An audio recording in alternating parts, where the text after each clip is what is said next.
Hier, j'ai fait un live après l'épisode de BTBT. Ce dernier épisode qu'on a regardé et qui ouvre la saison 3. J'ai vu des commentaires et nombreuses personnes avaient été déçues. Ils attendaient un retour de ouf et tout, pour eux vraiment genre ça allait vibrer. Alors que la saison 2 avait été la continuité de la saison 1. Et les premiers épisodes de Event Prod sont toujours un retour à la saison 2. Du moins on est vraiment sur une phase de continuité.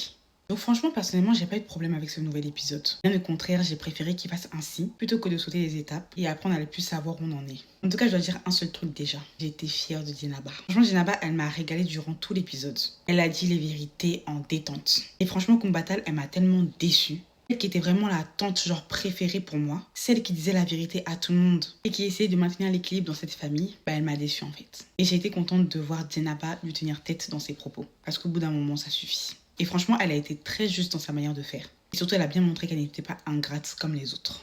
En tout cas, je pense que Roja Cham n'est pas morte. Moi, ce que je fais, c'est que je me prends pas la tête. Dès que je vois il y a une suspicion de mort ou quoi que ce soit, je retourne sur le générique. Pour moi, si t'es dans le générique, c'est que t'es là. Ni plus, ni moins. En plus, l'histoire, ça va vraiment tourner autour d'elle aussi. Donc, je trouve ça bizarre qu'on la fasse mourir. Je pense que c'est juste pour nous effrayer un peu et pour créer un rebondissement. Honnêtement, je ne pense pas qu'elle va mourir. Après, on va parler du choix d'actrice de Raki Aïdara. Moi, personnellement, je comprends le choix. À la base, on a bien dit que la fille, elle doit être jeune et fraîche. Raki Aïdara est jeune et fraîche. Et franchement, je vois bien une bagarre entre elle et Juma. Donc personnellement, je suis contente que ce soit elle. Pour ce qui est du reste des personnages, la famille d'Amadou, c'est bon, ça suffit en fait. Ok, Amina, elle allait faire des erreurs. Mais là, c'est trop. Oser accuser Amina d'adultère et tout, franchement, c'est fatigant. Là, il faut qu'ils se rendent compte qu'ils ont vraiment un mauvais comportement. Et surtout que c'est Amadou qui prend tous les coups en fait. Donc au bout d'un moment, ça suffit. Moi, ce que je me suis posé comme question, c'est qu'est-ce qui arrive à Chacha? Je sais pas vous, mais moi Chacha, je l'ai trouvée vachement bizarre durant l'épisode. Je ne l'ai pas trouvée vivante. J'ai pas ressenti la Chacha qu'on connaît d'habitude. Elle était pas excitée et tout et tout. Alors que pourtant, à la fin de la saison 2, franchement, elle était bien. Enfin, du moins, elle avait l'air bien.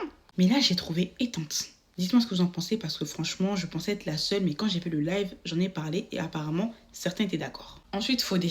Faudrait qu'ils viennent s'excuser. Là, maintenant que le problème il est réglé, qu'ils viennent s'excuser. Parce qu'à partir du moment où quelqu'un se sent blessé, que tu as blessé la personne, même si vas-y t'as pas fait exprès et tout, mais moi pour moi il y a eu intention, bah tu viens t'excuser. Et là clairement faut qu'ils viennent s'excuser. Parler de malentendu, incompréhension, non, il a fauté. Donc qu'ils viennent s'excuser. En tout cas c'est pas pour dire, mais j'espère que dans cette saison on aura une vraie guerre entre Ramata et Pudaba. J'espère voir une autre facette de Ramata, parce qu'il y a des choses qui m'ont beaucoup déçue dans la saison 2. Donc j'espère qu'on va réveiller un peu son personnage. En tout cas j'attends beaucoup d'elle, hein. Mais au calme j'ai confiance. Pour l'instant on n'a pas retrouvé Ndiaga et puis Marouja. Mais j'espère que dans toute cette histoire là, Marouja et Fatim ça va être fini.